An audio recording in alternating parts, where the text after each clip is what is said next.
not knowing your main keywords. You know, the way I heard this best put, and I wrote it down here because I knew I'd forget. What words would someone type into Google that if you were number one on the page, it would make your phone ring? So I'm going to say that again. What words would someone type into Google that if you were number one on the page, it would make your phone ring? This is like the search for the Holy Grail. I hate doing keyword research. This is the part of my job that I despise, that I find really hard to do, just because there's so much writing on it.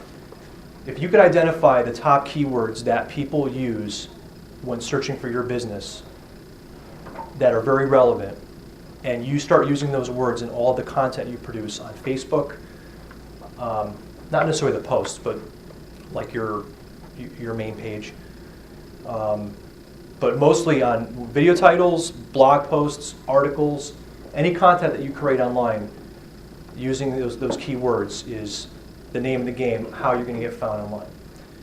How do you find out how people click to get to you? Google and Google, I don't know that well. AdSense or AdWords. Well, AdWords is something different. Right. Yeah, so the first thing you would do is, let's say if you already have a site and you already have like Google Analytics set up, then you can go there to see what words people are using the most. So that's good. You're already a step ahead. So now you can use those words and optimize your content using those words. A lot of times I'll find that when I start working with somebody new, they'll have people are finding their website, but they're finding it using their company name or their business owner's name.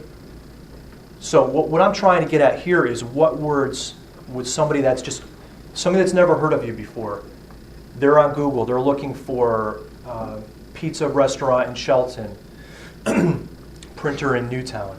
Is it Newtown or Monroe? What's that? Jesse, is it Newtown or Monroe? It's Monroe. It's Monroe, sorry. All right. We work in Newtown as well. So you get the idea. What more generic words would somebody type in that if you were number one on that page, that would be good for you? And you might think it's obvious, like if you're, I was thinking about the Shelton financial planner. If you were a financial planner in Shelton, could somebody, if you just had the word Shelton financial planner, somebody might either think that you're going to help them with their 401k and stuff like that, or maybe you do certification to help somebody become a financial planner. It might not be the best example, but the idea is you want to make sure the words are relevant to what you actually do. Because if somebody types in a keyword and they click on your website and then they back out right away, that hurts you.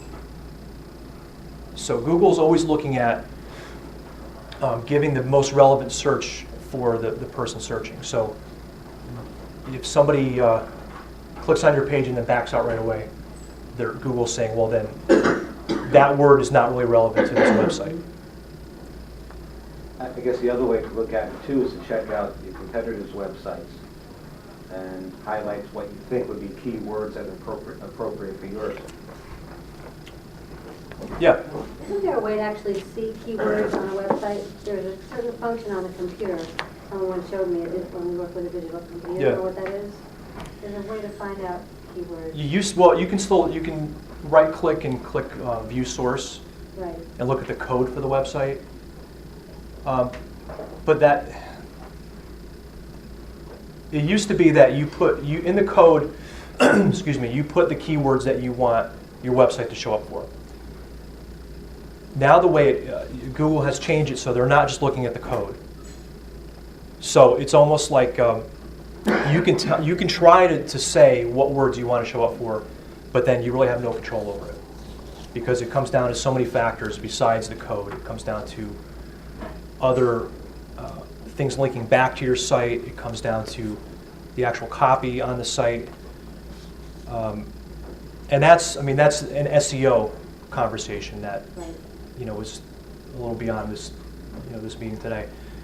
But with the takeaways, what I would suggest that you do, if you have a website, look at what's there already in terms of Google Analytics.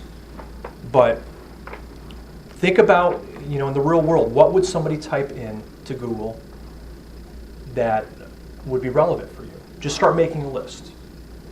Ask your customers, ask your friends, Google things yourself, see what your competitors show up for, and maybe you'll find words where you're thinking you should be on that page with your competitors.